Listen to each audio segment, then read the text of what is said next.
Halo pemirsa, senang sekali rasanya sorotan dunia sepekan kembali hadir menemani Anda. Beragam informasi, peristiwa dan isu global dari mancanegara yang telah kami rangkum dalam sepekan terakhir ini akan kami hadirkan untuk Anda. Bersama saya Sally Sregar, ini dia sorotan dunia sepekan selengkapnya.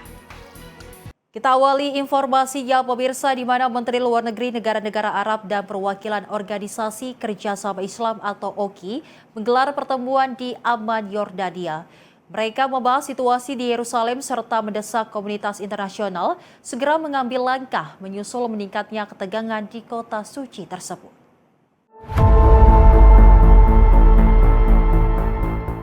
Dalam pertemuan tersebut, para menteri menyoroti berbagai kebijakan Israel di Yerusalem, termasuk perluasan permukiman, penyitaan lahan, serta pembatasan akses umat Muslim dan Kristen ke tempat-tempat suci. Menteri Luar Negeri Yordania, Ayman Safadi, menyatakan bahwa kondisi di Yerusalem berisiko memicu konflik berdimensi agama yang dapat mengancam stabilitas kawasan maupun dunia. Ia pun mendesak komunitas internasional bertindak sebelum situasi semakin memburuk. Sementara itu, Menteri Luar Negeri Mesir, Badr Abdelati, menyatakan para peserta pertemuan mendukung rencana perdamaian yang diajukan Presiden Amerika Serikat Donald Trump sebagai kerangka utama penyelesaian konflik Palestina. Rencana tersebut mencakup gencatan senjata, pengendalian senjata, dan penarikan pasukan Israel dari Gaza. Di sisi lain, Menteri Luar Negeri Palestina, Farsen Agabekian, menegaskan pentingnya menerjemahkan dukungan politik menjadi langkah nyata. Para peserta sepakat memfokuskan upaya pada dokumentasi dugaan pelanggaran, penguatan ketahanan rakyat Palestina, serta peningkatan dukungan internasional bagi Yerusalem. Pertemuan ini berlangsung di tengah meningkatnya operasi militer Israel di wilayah tepi barat, termasuk di kamp pengungsi Kolandia, setelah pemerintah Israel mengumumkan operasi militer di sejumlah kamp pengungsi lainnya. Tim redaksi Sinpo TV melaporkan. Pasukan militer Israel dilaporkan kembali memasuki pedesaan Daraa bagian barat di Suriah Selatan. Rekaman yang dirilis menunjukkan kendaraan lapis baja dan pasukan berjalan kaki beroperasi di sejumlah titik perbatasan di tengah meningkatnya ketegangan kawasan.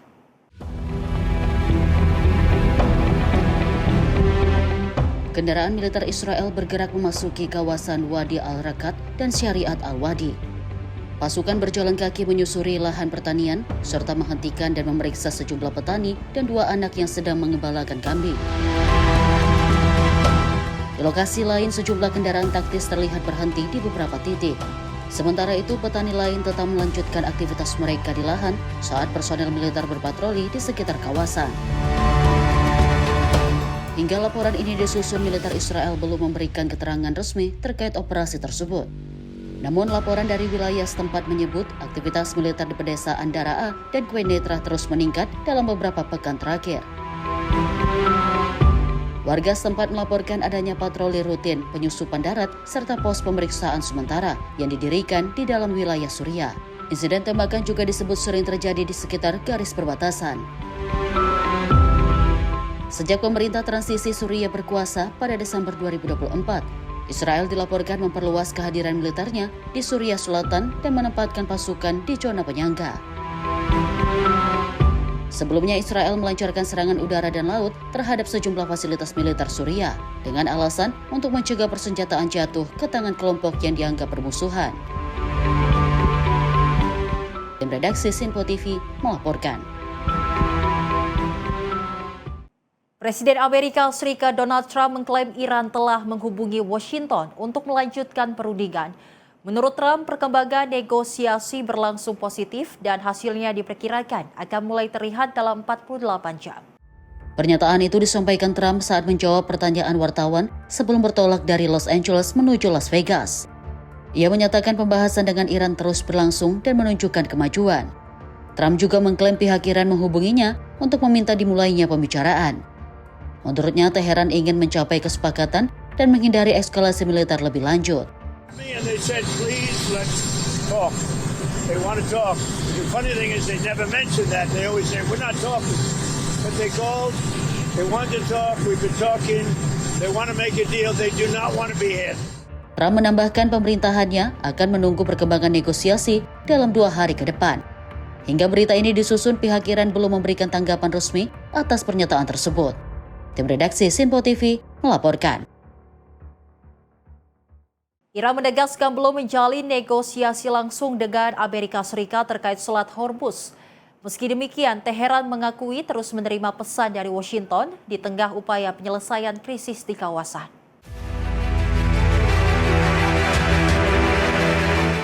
Wakil Menteri Luar Negeri Iran Kazem Garibabadi menyatakan pembahasan dengan Oman mengenai pengaturan baru di Selat Hormuz telah mencapai kemajuan signifikan dan hampir difinalisasi. Menurutnya, kesepahaman tersebut mencakup pengaturan jalur pelayaran baru serta tata kelola lalu lintas maritim yang disepakati bersama Oman. Namun hal itu tidak serta-merta berarti Selat Hormuz akan dibuka kembali dalam waktu dekat. این تفاهم ایران و عمان بخواد وارد فاز اجرایی بشود اینها در واقع منوط به این هستش که طرف دیگر این الزامات رو برآورده بکند. حالا آمریکا در واقع این که داره میگه ما داریم با ایران مذاکره میکنیم، نه مذاکره نیست. البته ما پیام‌هایی رو از آمریکا دریافت کردیم چندین روز قبل که این پیام‌ها تداوم هم دارد که آمریکا آمادگی کامل برای برگشت به تعهدات خودش دارد. ببینید اینها دریافت. Garibabadi menegaskan pembukaan kembali Selat Hormuz tetap bergantung pada keputusan otoritas tertinggi Iran serta perkembangan situasi keamanan di kawasan. Sebelumnya, Presiden Amerika Serikat Donald Trump mengklaim pembahasan dengan Iran berlangsung dengan baik dan menyebut kedua pihak akan mengetahui hasilnya dalam waktu 48 jam. Namun Teheran berulang kali membantah adanya perundingan langsung dengan Washington. Tim redaksi Simpo TV melaporkan. Pemirsa, penasihat militer pemimpin tertinggi Iran Mohsen Rezai mengancam akan menyerang setiap pasukan atau kapal militer Amerika Serikat yang memasuki Selat Hormuz. Pernyataan itu disampaikan di tengah meningkatnya ketegangan antara Teheran dan Washington, serta rencana dimulainya kembali perundingan kedua negara. Dalam wawancara yang ditayangkan televisi nasional Iran, Mohsen Rezai menegaskan Teheran tidak akan mengizinkan Amerika Serikat menguasai Selat Hormuz maupun sumber daya energi Iran. Menurutnya, jika Amerika mengerahkan kapal induk atau pasukan ke kawasan tersebut, Iran akan melancarkan serangan. Rezai juga mengklaim sejumlah kapal dagang memutuskan berbalik arah setelah menerima peringatan dari Iran, sementara beberapa kapal lain disebut mengalami kerusakan sebelum akhirnya mundur. Meski demikian, klaim tersebut belum dapat diverifikasi secara independen. Di sisi lain, Iran menyatakan tengah bernegosiasi dengan Oman untuk membuka jalur sementara bagi kapal-kapal komersial agar dapat kembali melintasi Selat Hormuz. Rezai juga menanggapi pernyataan Presiden Amerika Serikat Donald Trump yang mengklaim telah membatalkan serangan besar terhadap Iran demi memberi kesempatan bagi negosiasi. Menurut Rezai, rencana tersebut tidak pernah terwujud dan hanya merupakan klaim yang tidak sesuai dengan kenyataan. Tim redaksi Simpo TV melaporkan.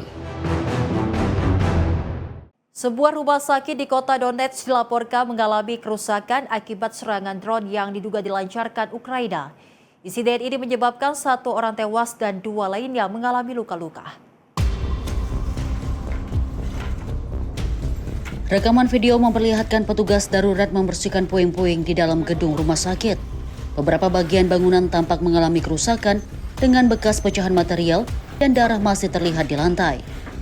Wali Kota Donetsk Alexei Kolemzin menyatakan seorang perempuan kelahiran tahun 1948 tewas dalam serangan tersebut. Sementara 2 perempuan lain kelahiran tahun 1946 dan 1952 dilaporkan mengalami luka-luka. Hingga berita ini diturunkan, pihak Ukraina belum memberikan tanggapan resmi atas insiden tersebut. Sebelumnya, Kiev berulang kali menyatakan tidak menargetkan warga sipil maupun fasilitas sipil dalam operasi militernya. Tim redaksi Simpo TV melaporkan.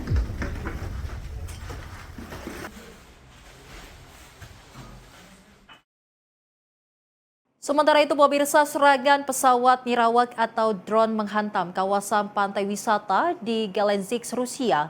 Insiden yang terjadi di resort tepi laut hitam ini menyebabkan 7 orang tewas, termasuk 3 anak serta puluhan lain yang mengalami luka-luka.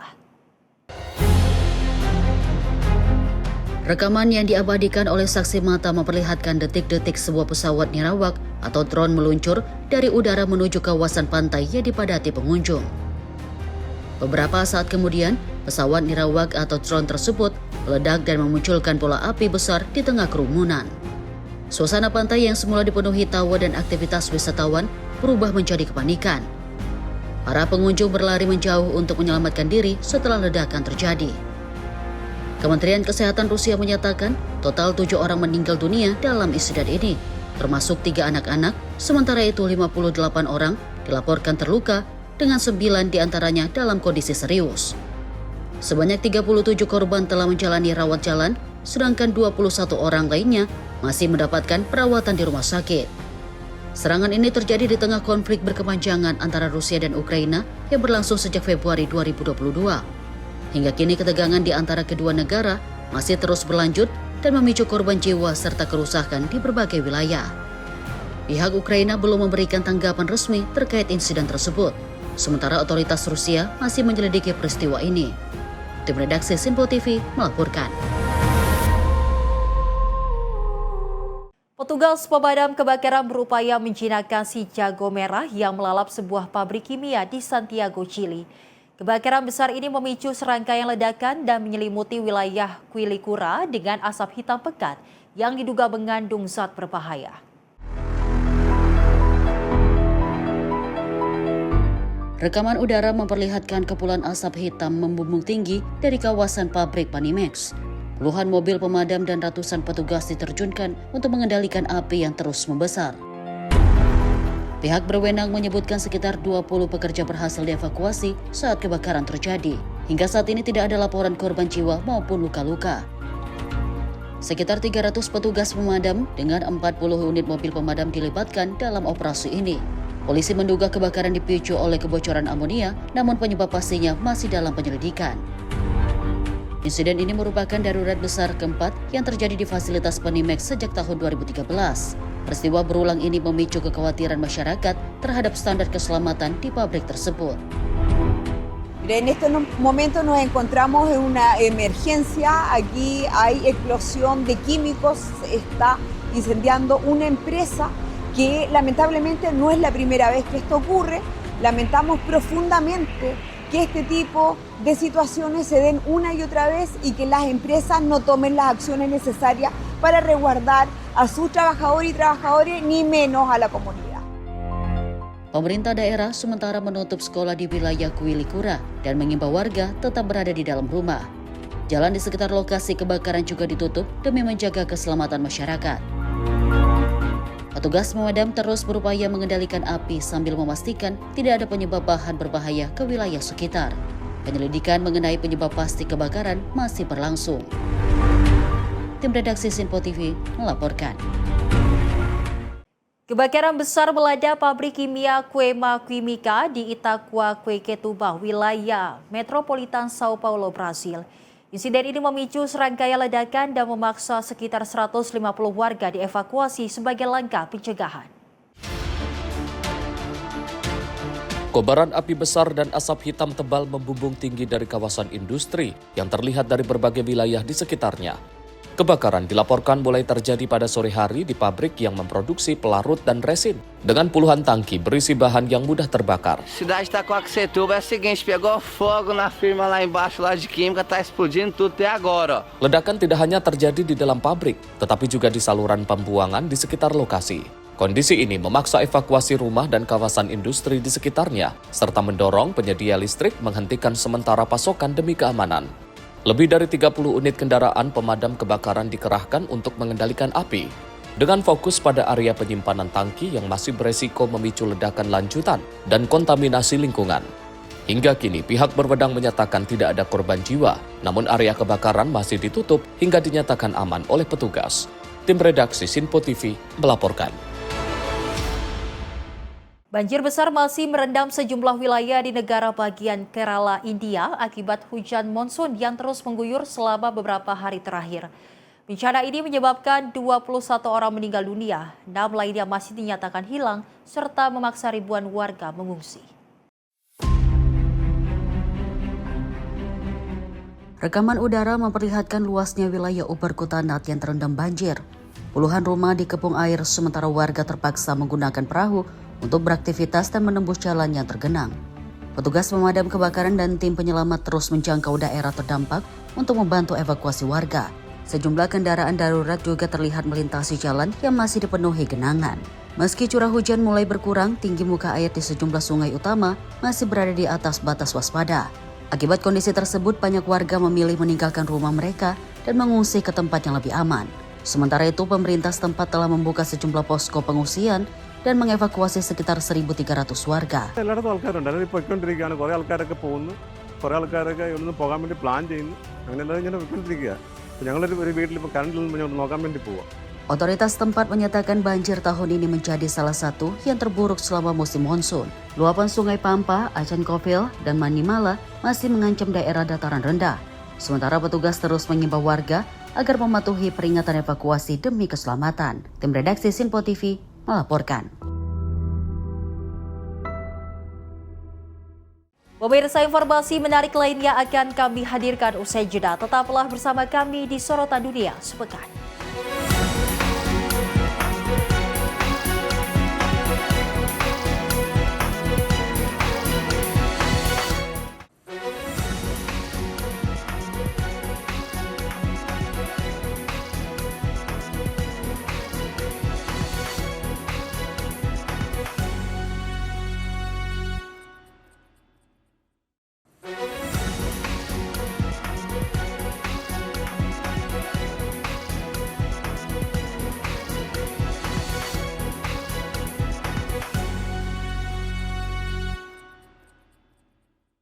Terima kasih pemirsa, Anda kembali menyaksikan Sorotan Dunia Sepekan. Di mana pemirsa, penurunan drastis permukaan air sungai Danube di Bratislava, Slovakia membuat sebagian dasar sungai muncul ke permukaan. Kondisi ini memungkinkan warga berjalan melintasi batu-batu yang biasanya terendam air.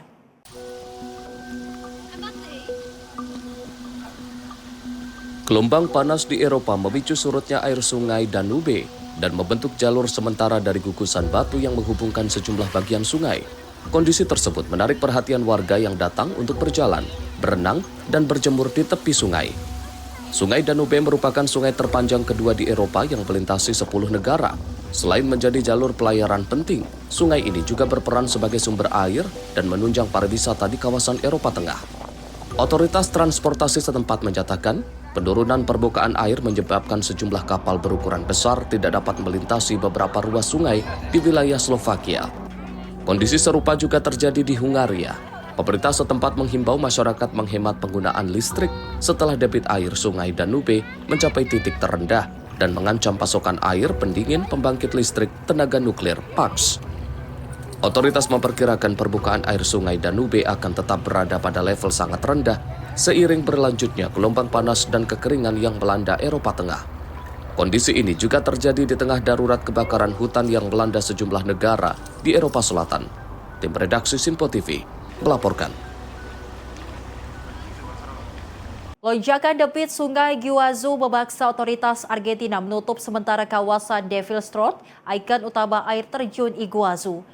Penutupan dilakukan untuk melindungi infrastruktur wisata dan menjaga keselamatan pengunjung. Kawasan Devilstroot, daya tarik utama Taman Nasional Iguazu resmi ditutup sementara, menyusul meningkatnya debit sungai Iguazu yang dapat membahayakan jalur wisata. Otoritas Taman Nasional bersama pengelola kawasan mulai membongkar sebagian lantai dan anjungan pandang untuk mencegah kerusakan akibat terjangan arus yang semakin deras. Pekerjaan ini diperkirakan berlangsung selama 40 hari. Keputusan penutupan diambil setelah terjadi lonjakan debit sungai serta adanya perakiraan perubahan kondisi hidrologi yang masih berlanjut di wilayah tersebut. Meski demikian, kegiatan wisata di Taman Nasional Iguazu tidak dihentikan sepenuhnya. Pengunjung masih dapat menikmati jalur alam dan sejumlah area wisata lain yang tetap dibuka. Hingga saat ini belum ada kepastian mengenai waktu pembukaan kembali Devilstroot. Otoritas menyatakan keputusan tersebut akan bergantung pada kondisi debit sungai, cuaca, serta selesainya pemasangan kembali fasilitas yang dibongkar. Devilstroot merupakan titik paling ikonik di kawasan air terjun Iguazu dengan ketinggian lebih dari 80 meter. Lokasi ini menjadi salah satu destinasi wisata alam paling populer di Argentina dan menarik jutaan pengunjung setiap tahun. Tim redaksi Sinpo TV melaporkan.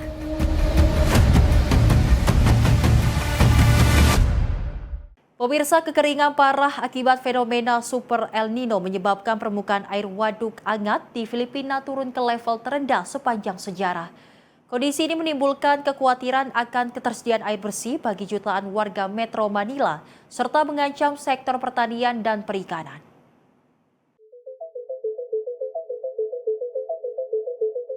Permukaan air waduk Angat terlihat menyusut drastis dengan area dasar waduk mulai terlihat akibat kekeringan berkepanjangan. Meski hujan monsun sempat menaikkan ketinggian air menjadi 155,41 meter, angka tersebut masih jauh di bawah level operasional normal sebesar 180 meter. Since 1984 pa ako, ngayon ko lang nakita na ganun kababa ang level ng ating dam.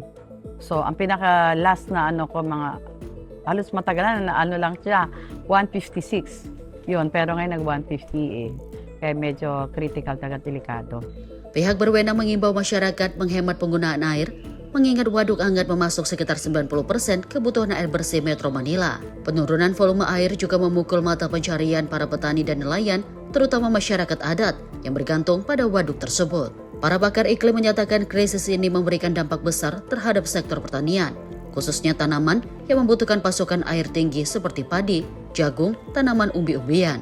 Badan Meteorologi Filipina memperkirakan dampak Super El Nino masih akan berlanjut hingga awal tahun 2027, sehingga pemerintah didesak menyiapkan strategi ketahanan air jangka panjang. Tim redaksi Sinpo TV melaporkan.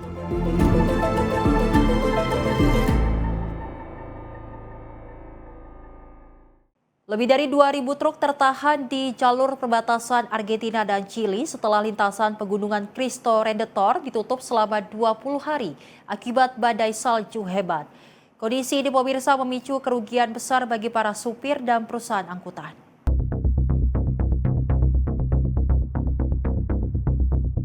Ribuan truk terlihat berderet di sepanjang jalur Cristo Redentor koridor utama yang menghubungkan Argentina dan Chile melintasi pegunungan Andes. Para sopir hanya bisa menunggu sambil berharap jalur segera dibuka kembali. Seorang sopir truk asal Brazil, Diego Barbieri, mengaku harus bertahan dengan fasilitas yang sangat terbatas. Untuk membeli kebutuhan sehari-hari, ia harus berjalan kaki ke kota dan membayar sendiri biaya mandi serta keperluan lainnya.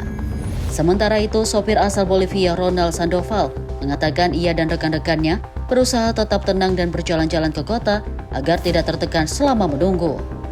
Selama truk tidak beroperasi, para supir tetap harus menanggung biaya bahan bakar, makanan, perawatan kendaraan, serta biaya operasional lainnya tanpa memperoleh pemasukan. Warga Provinsi Mendoza turut memberikan bantuan kepada para sopir dengan membagikan makan siang dan air minum setiap hari. Para sopir memperkirakan penumpukan ribuan truk di kedua sisi perbatasan akan memperpanjang waktu distribusi barang dan menambah kerugian bagi perusahaan logistik. Hingga kini petugas masih berupaya membersihkan jalur dari timbunan salju. Namun perakiraan cuaca menunjukkan potensi turunnya salju baru sehingga pembukaan kembali lintasan masih belum dapat dipastikan. Tim redaksi Sinpo TV melaporkan.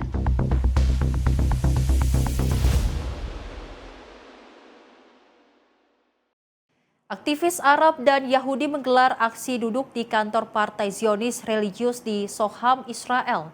Aksi tersebut untuk memprotes dugaan pendanaan pemerintah terhadap pos-pos permukiman yang dikaitkan dengan kekerasan pemukim Israel di tepi barat yang diduduki.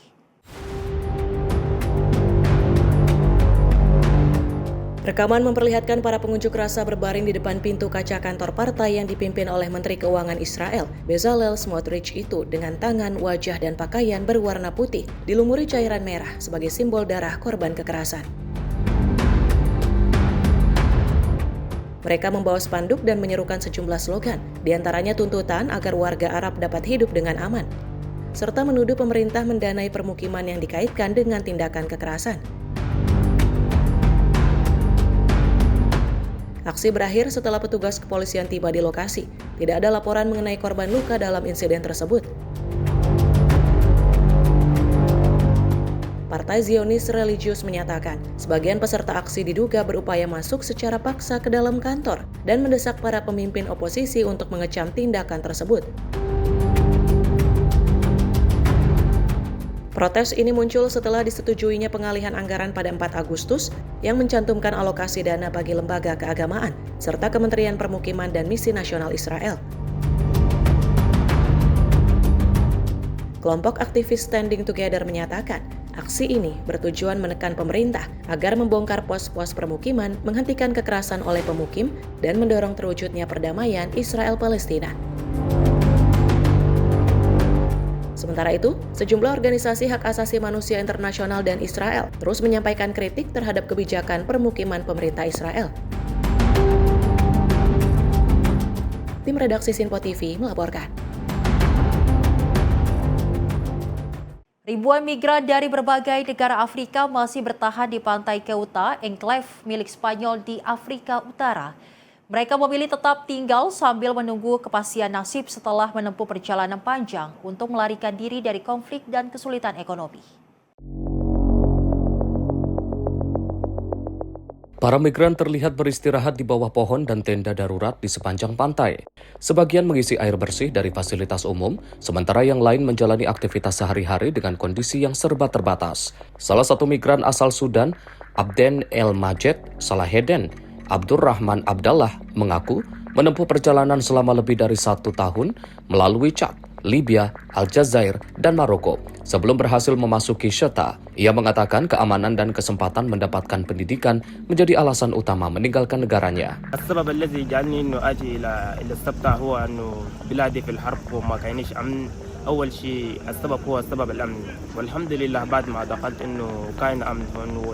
السبب الثاني هو التعليم نبقي اتعلم لكن اتكلم عن نفسي ما عنديش رغبه انه امشي لقدام نبقي ابقى في سبتة في اسبانيا. Sementara itu, Bashir Said Mohamed, migran asal Nigeria, mengatakan ia berjalan kaki selama 2 tahun melintasi sejumlah negara untuk menghindari konflik dan ketidakamanan di wilayah utara Nigeria. Menurutnya, ia berharap dapat membangun kehidupan baru dan bekerja di Spanyol. Menurut otoritas Spanyol, lebih dari 72.000 orang memasuki Ceuta dalam gelombang penyeberangan terbaru. Lonjakan itu membebani fasilitas penampungan, sementara laporan media menyebutkan tercatat 77 orang meninggal dunia dalam krisis tersebut. Tim redaksi Sinpo TV melaporkan. Komisaris Uni Eropa untuk urusan dalam negeri dan migrasi Magnus Brunner menyatakan Uni Eropa berhasil menghadapi gelombang migrasi besar ke wilayah Ceuta. Meski lebih dari 70.000 migran menyeberang dalam waktu singkat, Brunner menilai keamanan perbatasan eksternal berhasil dikendalikan. Magnus Brunner menyampaikan keterangan pers di Brussels. Dalam pernyataannya ia menegaskan bahwa Uni Eropa telah lulus ujian dalam menghadapi krisis migrasi di Ceuta, meskipun tekanan terhadap perbatasan eksternal sangat besar. European solidarity is at the heart of the European project, and Spain and its people can, of course, count on the enduring support of the Commission and the strength of our Union to overcome this current challenge.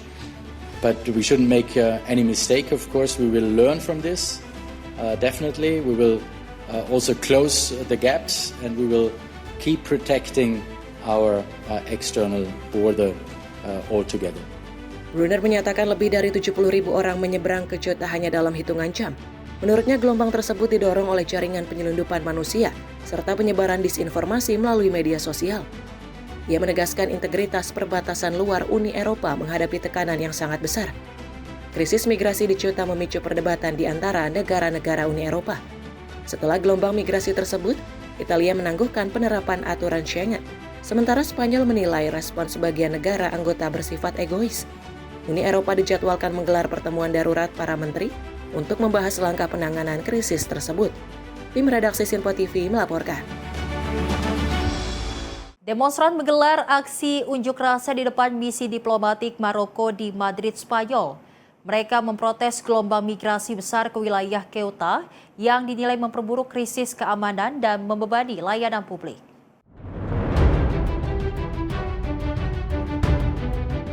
Pengunjuk rasa berkumpul di depan gedung diplomatik Maroko sambil meneriakkan yel-yel, menyalakan suar, dan mengibarkan bendera Spanyol serta salib bergande. Aparat kepolisian dikerahkan dalam jumlah besar untuk menjaga keamanan dan mencegah terjadinya kerusuhan. Para demonstrasi menuduh Maroko menggunakan arus migrasi sebagai tekanan politik terhadap Spanyol. Mereka mendesak pemerintah memperketat pengawasan perbatasan, dan sebagian spanduk yang dibawa menyebut situasi di Ceuta sebagai sebuah invasi. Aksi ini diselenggarakan oleh sejumlah kelompok sayap kanan termasuk SALF, Nukleo Nasional, dan Falange. Polisi menyebut brigade di sekitar gedung diplomatik untuk memastikan demonstrasi berlangsung tertib. Menurut otoritas Spanyol, sekitar 60.000 migran memasuki Ceuta dalam gelombang migrasi yang belum pernah terjadi sebelumnya. Insiden tersebut menyebabkan setidaknya 72 orang meninggal dunia, termasuk akibat tenggelam dan berdesak-desakan. Pemerintah Spanyol kemudian mengerahkan militer untuk membantu mengamankan wilayah perbatasan. Sementara sebagian besar migran dilaporkan telah kembali ke Maroko secara sukarela. Tim redaksi Sinpo TV melaporkan.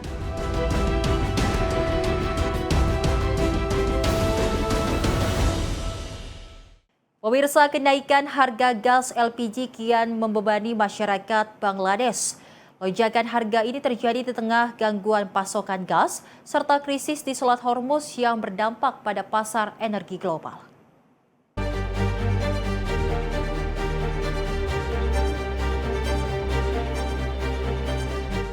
Komisi Regulasi Energi Bangladesh menaikkan harga LPG yang dipasarkan oleh perusahaan swasta sebesar 5,85 taka per kilogram. Akibatnya, harga tabung LPG 12 kg yang paling banyak digunakan masyarakat naik sebesar 70 taka. Dari semula 1.528 menjadi 1.598 taka atau meningkat sekitar 4,6%. Para pedagang mengaku kesulitan memperoleh pasokan LPG di tengah meningkatnya permintaan. Kondisi ini membuat masyarakat harus membayar lebih mahal, sekaligus menghadapi kelangkaan tabung gas. Kenaikan harga ini dihitung berdasarkan harga kontrak LPG internasional dari Aramco Arab Saudi yang menjadi acuan impor LPG Bangladesh. Warga mengaku terpaksa beralih ke kompor listrik akibat kesulitan mendapatkan gas. Namun pemadaman listrik bergilir membuat aktivitas memasak kembali terganggu. সমস্যা তো বেড়ে গেছে, যেমন গ্যাসও থাকছে না কিন্তু গ্যাসের বিল দেয়া লাগছে, আবার এখানে বিদ্যুতের যে কাজ করব বিদ্যুৎও রেগুলার না, লোডশেডিং চলতেছে, আবার যেহেতু এটা বিদ্যুতের মাধ্যমে চলে তখন দেখা যায় যে রান্না মাঝপথে বন্ধ, তখন খেয়ে না খেয়েও থাকা লাগে বা বাহির থেকে কেনা লাগছে, আবার এখানে বিদ্যুৎ বিলও বেশি বেড়ে যাচ্ছে, খরচ ডাবলের চেয়ে বেশি হয়ে যাচ্ছে, কিন্তু আসলে কোনো দিকে সমস্যার সমাধান হচ্ছে না। Otoritas setempat menyatakan gejolak harga LPG terus berlanjut sejak konflik di Timur Tengah mengganggu jalur pelayaran dan pasokan energi dunia.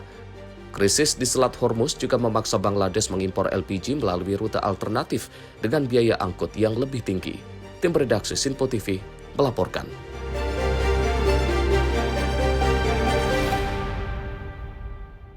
Direktur Jenderal Afrika CDC Dr. Jean Kaseya dan Direktur Regional WHO untuk Afrika Profesor Mohamed Yaqub Janabi mengunjungi pusat perawatan Ebola di kota Bunia, Republik Demokratik Kongo. Kunjungan ini pemirsa bertujuan meninjau penanganan wabah yang terus meluas dan mengevaluasi langkah pengendaliannya. Pesawat yang membawa kedua pejabat CDC dan WHO mendarat di Bandara Bunia sebelum mereka mengunjungi pusat perawatan Ebola di kawasan Ruankole. Di lokasi tersebut, CDC dan WHO menerima paparan dari tenaga medis mengenai kondisi terkini wabah serta tantangan dalam penanganannya. In just 14 weeks, we have more cases than the 2018 outbreak in DRC. And you can imagine if this outbreak can last more than 1 year. What would be the magnitude of the outbreak? We have knowledge, we have people, we have resources. We need to stop this outbreak now. And to stop this outbreak, we need to work with people who are there in the incident manager and the team. We need to work with communities to make sure that communities is at the center of the action. And we need a strong political buy-in to support all of these actions. We, WHO, Africa CDC, UNICEF, and all other partners, we are there to support DRC to stop this outbreak. Kaseya menyatakan wabah saat ini telah menjadi wabah Ebola terbesar kedua di dunia. Menurutnya, sistem pelacakan kontak belum mampu mengendalikan penyebaran karena sebagian besar kasus baru tidak lagi berkaitan dengan kontak yang telah teridentifikasi. Sementara itu, Direktur Regional WHO untuk Afrika, Profesor Mohamed Yaqub Janabi, menegaskan timnya akan mendengarkan masukan dari tenaga kesehatan dan masyarakat setempat untuk mengetahui kekurangan dalam penanganan wabah serta menyusun langkah perbaikan yang lebih efektif. Menurut Kementerian Kesehatan Republik Demokratik Kongo, Hingga 1 Agustus tercatat 3.748 kasus Ebola terkonfirmasi dengan 1.657 kematian. Pejabat kesehatan menyebut penularan di tingkat komunitas, kendala keamanan, dan lemahnya pelacakan kontak masih menjadi hambatan utama dalam pengendalian wabah. Tim redaksi Sinpo TV melaporkan.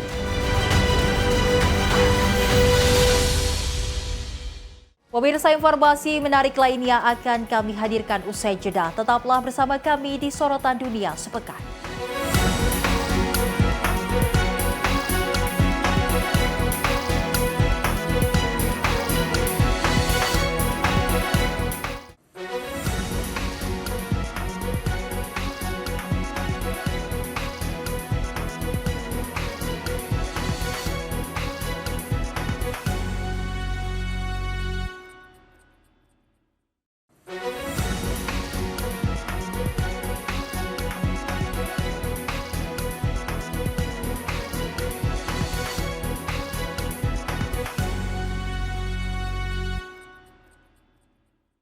Anda kembali menyaksikan Sorotan Dunia Sepekan, pemirsa, bersama saya Selis Regar.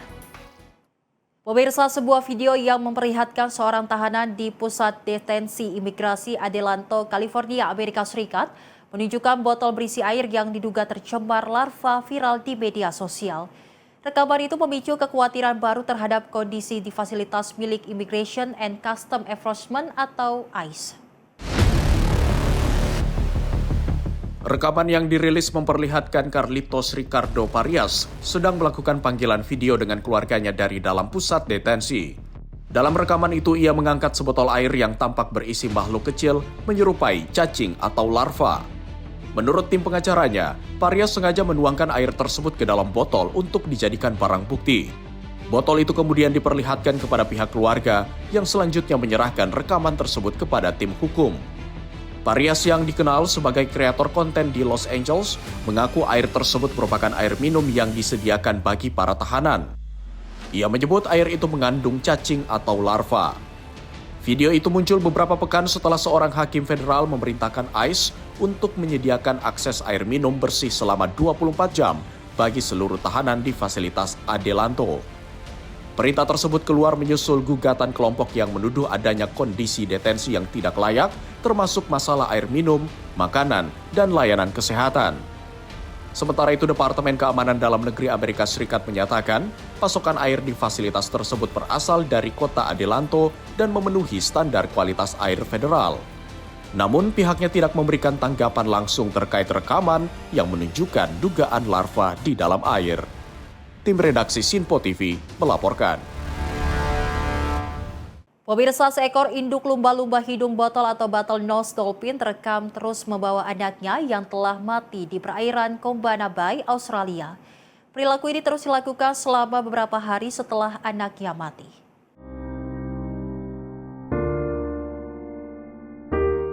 Rekaman memperlihatkan induk lumba-lumba bernama Fraggle menyeimbangkan tubuh anaknya di atas moncong dan punggungnya saat muncul ke permukaan untuk bernapas. Setiap kali tubuh anaknya mulai tenggelam, Fraggle kembali mengangkatnya ke atas permukaan air. Sejumlah lumba-lumba lain dari kelompoknya juga terlihat terus berenang di sisi Fraggle. Kehadiran mereka menggambarkan kuatnya ikatan sosial antar anggota kelompok lumba-lumba hidung botol. Peneliti dari Geograph Marine Research menjelaskan anak lumba-lumba itu bertahan hidup selama sekitar 2 pekan setelah dilahirkan sebelum akhirnya mati. Mereka menyebut perilaku induk yang terus membawa anaknya ini pernah ditemukan pada kasus serupa sebagai belahan dunia. Hingga kini para ilmuwan masih meneliti penyebab pasti perilaku tersebut. Namun mereka menduga tindakan itu berkaitan dengan ikatan keibuan yang kuat dan respon duka atas kehilangan anaknya. Lumba-lumba hidung botol di Combana Bay diketahui memiliki hubungan sosial yang juga erat dan membutuhkan waktu bertahun-tahun untuk membesarkan anaknya. Peristiwa ini kembali menunjukkan kompleksnya perilaku sosial mamalia laut tersebut, serta pentingnya upaya penelitian dan konservasi di habitat alaminya. Tim redaksi Sinpo TV melaporkan. Sementara itu, pemirsa, setelah 70 tahun menghilang dari alam liar, Kazakhstan akhirnya melepas liarkan seekor harimau Amur ke kawasan cagar alam Ile Balkaz. Langkah ini menjadi tonggak penting dalam upaya mengembalikan predator besar yang pernah punah dari wilayah tersebut. Momen bersejarah terjadi di cagar alam negara Ile Balkhash saat seekor harimau amur betina bernama Umit melangkah keluar dari kandang transportasi dan memasuki habitat barunya di alam liar. Direktur Jenderal Amur Tiger Center, Sergei Aramilev, menyebut pelepas liaran ini sebagai awal era baru dalam upaya pengembalian predator besar yang telah lama hilang dari Kazakhstan. Menurutnya, harimau betina dipilih lebih dahulu karena cenderung lebih cepat menetap dan membentuk wilayah berburu. Setelah Umit menetap, baru harimau jantan akan dilepas liarkan dengan harapan keduanya dapat membentuk pasangan dan berkembang biak di alam. Untuk memantau pergerakannya, Umit dilengkapi kalung pelacak GPS hibrida yang mengirimkan data lokasi setiap 12 jam. Menteri Ekologi dan Sumber Daya Alam Kazakhstan, Yerlan Nisanbayev, menyatakan persiapan program reintroduksi ini memakan waktu hingga 10 tahun. Pemerintah membentuk kawasan konservasi serta menyiapkan populasi mangsa dengan memindahkan ratusan rusa baktria dan kulan ke wilayah tersebut. Исторический день мы начинаем, на самом деле, именно сегодня уже реализовывать проект реинтродукции туранского тигра. Подготовка шла долгое время. В течение 10 лет мы провели ряд организационных мероприятий, создали особо охраняемую территорию, создали кормовую базу, для чего завезли в эту территорию, особо охраняемую территорию, более 200 маралов тугайных, более 100 куланов.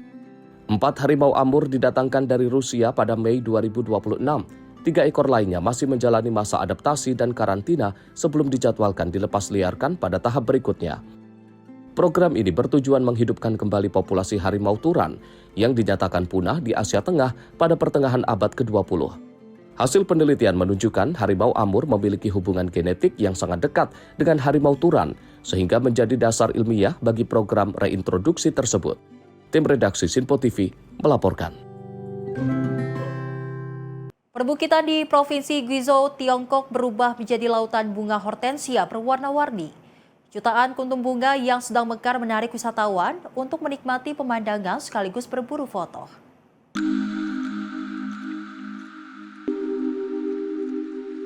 Hamparan bunga hortensia berwarna biru, merah muda, ungu dan putih menyelimuti perbukitan di Guizhou, Lamblossom Garden.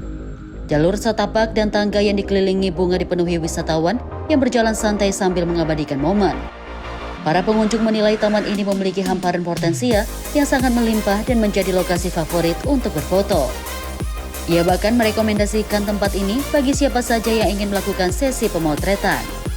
Daya tarik lain di taman ini adalah rusa Sika yang berkeliaran bebas, sehingga kawasan tersebut dijuluki sebagai Nara Mini versi Guizhou.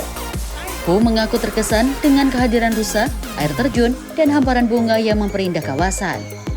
Pengunjung lain, Zhang mengatakan baru pertama kali melihat ladang hortensia seluas itu.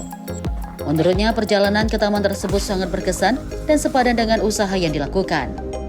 Guizhou Lamblossom Garden membentang di atas lahan seluas sekitar 67 hektar dan memiliki lebih dari 70 varietas hortensia.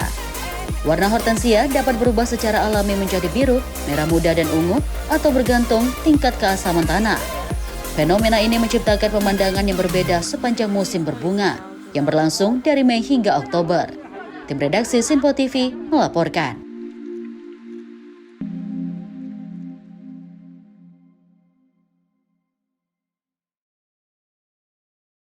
Pemirsa, seni tak lagi hanya hadir di dalam galeri. Di kawasan Pegunungan Ladakh, India, sebuah pameran seni internasional digelar di tengah alam terbuka dengan mengangkat tema budaya, ingatan kolektif, dan perubahan lingkungan. Jalan yang melintasi Danau Pingti yang tampak seolah melayang di antara langit dan air berkat pantulan permukaan danau yang sangat jernih. Kendaraan yang melintasi pun terlihat seakan bergerak di atas awan, menciptakan ilusi optik yang memukau. Danau Pingtian memiliki luas sekitar 11 km persegi dan berada di timur kota Chirchow, Provinsi Anhui. Warga setempat menjulukinya sebagai cermin langit karena mampu memantulkan langit biru, pegunungan, serta landscape di sekitarnya dengan sempurna saat kondisi air tenang. Fenomena ini menjadikan Danau Pingtian salah satu destinasi wisata alam yang menarik perhatian pengunjung. Banyak wisatawan datang untuk menikmati pemandangan sekaligus mengabadikan momen langka tersebut. Tim redaksi Sinpo TV melaporkan. Sementara itu, pemirsa, pemerintah Pakistan memamerkan lebih dari 1.100 artefak bersejarah di Museum Islamabad. Koleksi langka yang berhasil dikembalikan dari berbagai negara ini menjadi bagian dari upaya pelestarian warisan budaya dan juga sejarah nasional.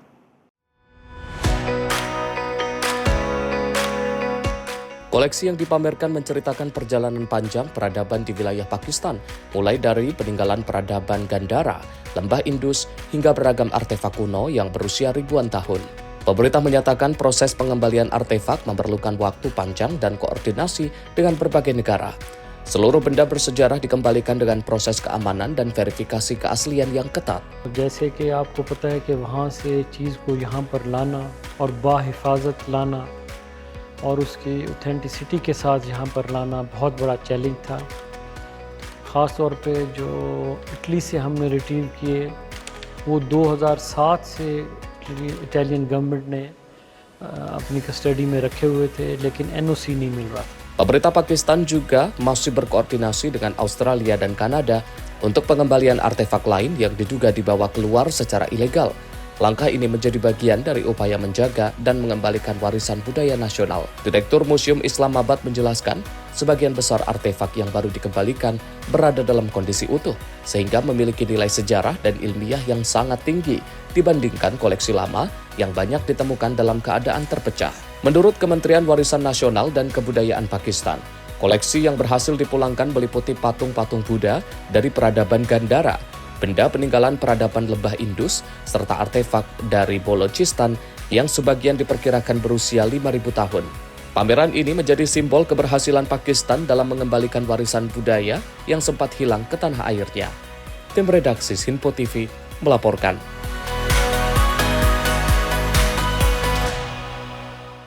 Ratusan warga dari komunitas adat Andes mendaki Bukit Suci Paciri di La Paz, Bolivia untuk menyambut bulan Pachamama atau Ibu Pertiwi.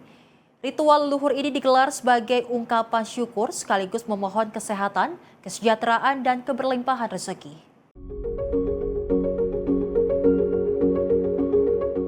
Bagi warga setempat, memberikan persembahan kepada Ibu Pertiwi merupakan wujud rasa terima kasih sekaligus balas budi atas hasil alam yang mereka terima. Dengan latar pemandangan Danau Titicaca, para warga melakukan doa bersama, membakar dupa, menyalakan api persembahan, serta menaburkan bunga di atas batu suci sebagai bentuk penghormatan kepada Pachamama. Dalam kepercayaan masyarakat Andes, bulan Agustus dianggap sebagai saat Pachamama membuka mulutnya untuk menerima persembahan dan memberikan berkah bagi mereka yang menghormatinya. Porque ese mes es día de la Pachamama y come, esta tierra come. Y para que no le coma, no se enferme sus hijos, su familia, hay que venir a dar la mesa de agradecimiento por nuestras vidas. Tradisi Pachamama telah diwariskan sejak masa peradaban kuno di pegunungan Andes, jauh sebelum datangnya penjajah Eropa. Hingga kini ritual tersebut masih dilestarikan oleh masyarakat Quechua dan Aymara di Bolivia, serta sejumlah negara Amerika Selatan sebagai bagian dari identitas budaya mereka. Tim redaksi Sinpo TV melaporkan. Informasi lainnya, pemirsa, di mana sepasang paus ikat selatan yang terdiri dari induk dan anaknya berhasil terekam dengan menggunakan drone di perairan Chili Utara. Penampakan langka itu memberikan gambaran tentang kehidupan satwa yang terancam punah tersebut di habitat alaminya. Rekaman drone memperlihatkan induk paus dan anaknya berenang berdampingan di perairan lepas Mejillones, wilayah Antofagasta, Chile. Anak paus terlihat terus berada di sisi induknya saat keduanya bergerak menyusuri area pesisir. Kemunculan induk dan anak paus di Chile bagian utara itu tergolong jarang terjadi. Setiap penampakan menjadi data penting bagi para peneliti untuk memantau kondisi populasi paus ikat selatan di Pasifik Tenggara. Populasi paus ikat selatan yang hidup di perairan Chile dan Peru saat ini berstatus sangat terancam punah. Jumlahnya diperkirakan tersisa kurang dari 50 individu dewasa. Pemerintah Chile menetapkan seluruh jenis cetacea termasuk paus dan lumba-lumba sebagai satwa yang dilindungi. Otoritas perikanan setempat juga mengimbau masyarakat untuk mengamati paus dari garis pantai demi menghindari gangguan terhadap satwa tersebut. Penampakan langka ini diharapkan dapat meningkatkan kesadaran akan pentingnya perlindungan ekosistem laut dan upaya konservasi bagi spesies paus yang populasinya terus menurun. Tim redaksi Sinpo TV melaporkan. Pemirsa, karakter manga populer asal Jepang Chikawa hadir di Hong Kong melalui pameran bertajuk Artiverse. Pameran ini pemirsa menghadirkan beragam instalasi seni, ilustrasi, dan wahana interaktif yang menarik perhatian penggemar dari berbagai negara. Pameran digelar di kawasan K11 Musea dan tepi pelabuhan Tsim Sha Tsui dengan 4 zona bertema yang terinspirasi dari karya mangaka Nagano. Pengunjung dapat menikmati instalasi berukuran besar, ilustrasi orisinal, hingga konsep awal karakter Chiikawa beserta sahabatnya, Hachiware dan Usagi. Salah satu atraksi utama dalam pameran ini adalah Chiikawa Go Round, wahana komedi putar berkapasitas 16 orang yang menjadi instalasi pertama di dunia dengan tema Chiikawa. Wahana ini berdiri di tepi Victoria Harbour dan menjadi spot favorit para pengunjung. Penyelenggara menyatakan pameran ini bertujuan memberikan pengalaman baru bagi para penggemar, sekaligus mendukung pariwisata dan pengembangan ekonomi kreatif di Hong Kong. Selain menampilkan 3 karakter utama, pameran juga memperkenalkan 5 karakter baru serta patung siran berukuran raksasa yang untuk pertama kalinya dipamerkan di luar Jepang. Pameran Chiikawa Artiverse berlangsung mulai 1 Agustus hingga 6 September 2026 dan diharapkan menjadi salah satu daya tarik wisata budaya di Hong Kong. Tim redaksi Sinpo TV melaporkan. Pemirsa, informasi tadi sekaligus menutup jumpa kita kali ini dalam Sorotan Dunia Sepekan. Saya Selis Regar mewakili kru yang bertugas pamit undur diri. Terima kasih dan sampai jumpa.